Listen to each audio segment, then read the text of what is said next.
glanding and potting out MICC. Again, the glands and the pots come sized for the cable. So we've got a gland body of 2L1.5, which has the gland locking ring, the gland body, and the sealing O-ring. So we would put our shroud on first, trying to keep the conductors straight. We don't want to bend them.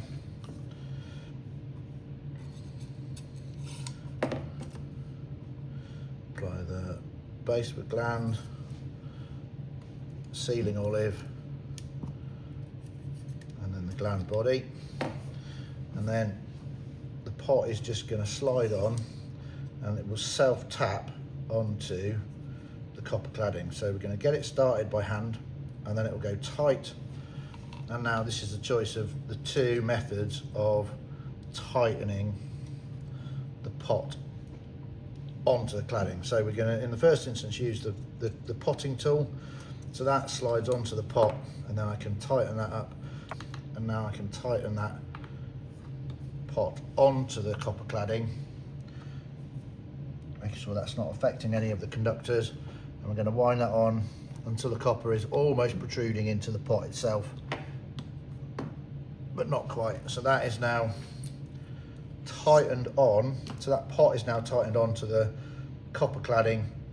It's important now that we don't let that undo, otherwise we're going to lose the security on the threads. We're going to potentially lose the continuity between the pot and the CPC, the outer cladding of the MICC cable. So now that we've got our pot on, we need to make sure the conductors are in the position that they should be. And we're going to take whatever anybody calls it, this might be called a button or a cap. We're going to cap it off. So again, making sure we've got the correct cap, with this time 3 apertures for the 3 conductors, our 2 conductors, our 2 cores, and our CPC. And we're going to thread those in.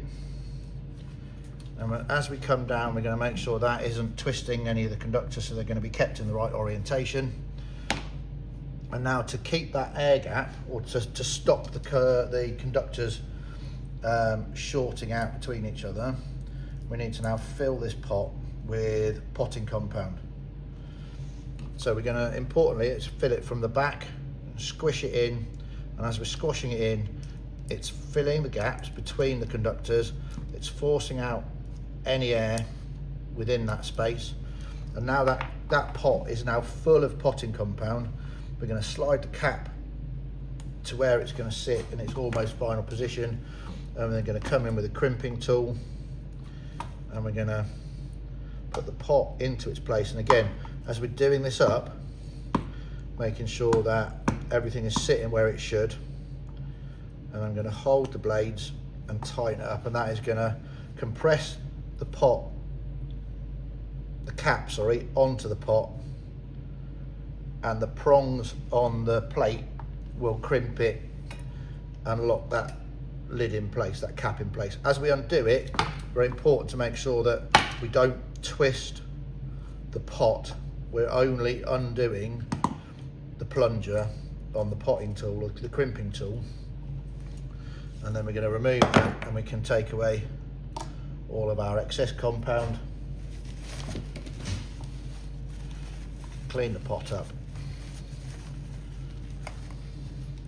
And there we have, the pot is crimped. We've got our conductors, again, still nice and straight.